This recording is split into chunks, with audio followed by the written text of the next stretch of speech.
आप एक बच्चे से अगर गीता की बात पूछ लो, नहीं बता पाएंगे। मैं तो इस्लाम को सही मानता हूं, कम से कम उनको कुरान याद है। छोटे छोटे बच्चे कुरान की आयतें याद करके रखें। पर मैं आपसे पूछता हूं, आपके सनातन धर्म में कोई बच्चा, क्या गीता पढ़ना अनिवार्य है? आज अगर गीता को जला दिया जाए तो क्या दोबारा गीता को कोई कहने वाला बचेगा इस पृथ्वी पर? क्योंकि आने वाले समय में तो गीता को पढ़ने वाले कोई नहीं, याद करने वाले कोई। भारत के लिए सब कुछ, विश्वगुरु था, सोने की चिड़िया थी, अब है क्या? सब था, पास्ट टेंस। प्रेजेंट क्या है आपका? बोला प्रेजेंट तो कुछ दिन पहले सोना गिरवी रखी आए थे 90-91 में। जी फॉर जेंटलमैन हमारे बच्चों के किताब में लिखा हुआ है। वो जेंटलमैन क्या है? एक टोपी पहना हुआ आदमी है, coat pant and tie. Do you know tie का इन्वेंशन क्यों हुआ था? ठंडे प्रदेशों में, ठंडे देशों में नाक पोंछने के लिए बहुत सारे रुमाल नहीं होते थे, इसलिए टाई बनाई गई थी कि उसी टाई से नाक पोंछते थे, और आज वो टाई पहन करके जेंटलमैन बन गए। ये मैथोलॉजी नहीं है, ये हमारा गोल्डन हिस्ट्री है। राम हमारे हिस्ट्री है, कृष्ण हमारे हिस्ट्री है। 100 करोड़ मतलब 1,97,00,00,000 वर्ष पुरानी हमारी हिस्ट्री है। भैया जुरासिक पार्क देख के मान जाते हो कि वो होगा, राम को मानने में इतनी तकलीफ फिर से लिखा गया, लेकिन अब तो वो भी नहीं है। आप एक बच्चे से अगर गीता की बात पूछ लो, नहीं बता पाएंगे। मैं तो इस्लाम को सही मानता हूं, कम से कम उनको कुरान याद है। छोटे छोटे बच्चे कुरान की आयतें याद करके रखें। पर मैं आपसे पूछता हूं, आपके सनातन धर्म में कोई बच्चा, क्या गीता पढ़ना अनिवार्य है? आज अगर गीता को जला दिया जाए तो क्या दोबारा गीता को कोई कहने वाला बचेगा इस पृथ्वी पर? क्योंकि आने वाले समय में तो गीता को पढ़ने वाले कोई नहीं, याद करने वाले कोई नहीं। पहले श्रुत होता था, सुन के शिष्य याद रखते थे। अगर जला भी दिया गया तो हमारे हृदय में होता था, फिर हम उसे लिख लेते थे। कहीं ना कहीं भारतवर्ष के ग्रंथों को विलीन करके, नष्ट करके, भारतवर्ष की समृद्धि को मिटा करके, भारत को दरिद्र बना करके, भारत को याचक बना करके, भारत के लिए सब कुछ, विश्वगुरु था, सोने की चिड़िया थी, अब है क्या?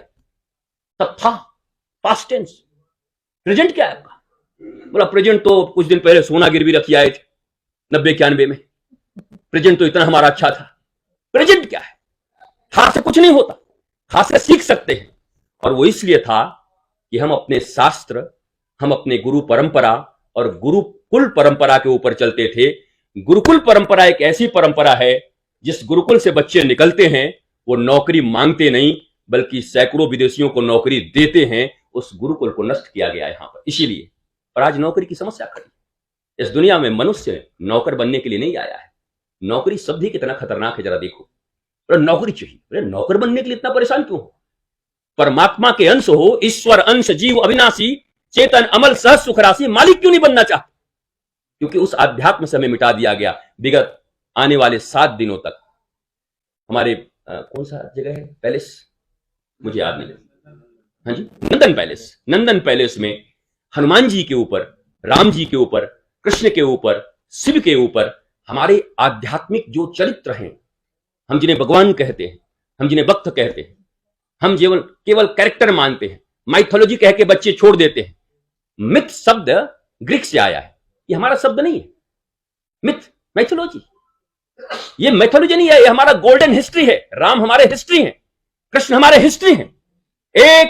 100 करोड़ मतलब 1,97,00,00,000 वर्ष पुरानी हमारी हिस्ट्री है। भैया जुरासिक पार्क देख के मान जाते हो कि वो होगा, राम को मानने में इतनी तकलीफ, कृष्ण को मानने में। डायनासोर था, राम नहीं थे।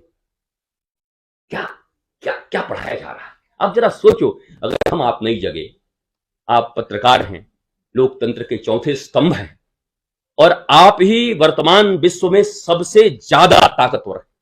आपकी बात क्षण भर में, पल भर में पूरी दुनिया में पहुंच जाती है। एक अन्याय किसी के साथ हो और 1 मिनट में सोशल मीडिया और न्यूज की इतनी ताकत है कि पूरा विश्व हिल जाता है और न्याय देना पड़ता है सरकारों को। अगर सोशल मीडिया, ये पत्रकार जगत, ये लोकतंत्र के चौथे स्तंभ तो सर्वोच्च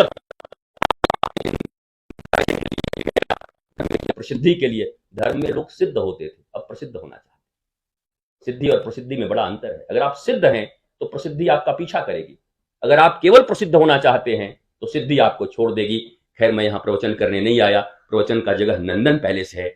वहां पर 7 दिनों तक, 3-3 घंटे तक, 4 बजे से लेकर 7 बजे तक जितने भी स्टूडेंट हैं, जितने भी आपको जानकर बड़ा सुखद अनुभूति होगा कि जब अमेरिका ने भारत को सुपर कंप्यूटर देने से मना कर दिया था, तो जिन डॉक्टर विजय रहटकर ने बनाया था वो मेरे बड़े परम मित्र हैं।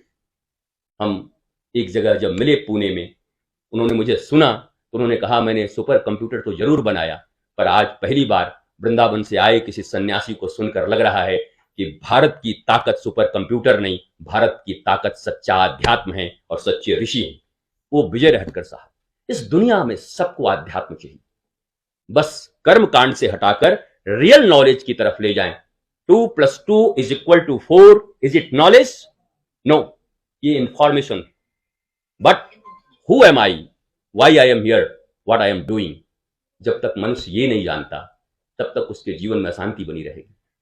तब तक वो कितना भी कमा ले, सुशांत सिंह की तरह, चाहे तुनिशा भी, चाहे अभी एक और बच्ची टीवी की एक्ट्रेस, ग्लैमरस वर्ल्ड में रहती हैं, पैसे हैं, नाम है, ऐसी कौन सी कमी पड़ गई 19 साल में कि आत्महत्या की जरूरत पड़ गई, जबकि बहुत लोगों को 2 वक्त की रोटी नहीं मिल रही है। इन्हीं सब विषयों पर चर्चा होगा। यह हनुमान कथा कोई ऐसी कथा नहीं है कि आप आए श्री गुरु चरण सरोज रज और गा करके छोड़ दिया, हाँ दक्षिणा दे दो जी, बल्कि हनुमान जी भगवान राम के दूत हैं, सनातन संस्कृति के वाहक हैं, और वास्तव में एक परम योद्धा की तरह एक सुंदर कांड में सुंदर जीवन जीने का अगर कोई गुर दे सकता है। मैंने एक बुक भी लिखी थी जिसका नाम है सुंदर कांड, मन का ब्यूटी पार्लर। वो अमेजन पे उपलब्ध है, आप कभी देख सकते हैं, पढ़ सकते हैं। सुंदर कांड मन का ब्यूटी पार्लर। तन के ब्यूटी पार्लर तो बहुत हैं, पर मन को सुंदर कौन बनाएगा?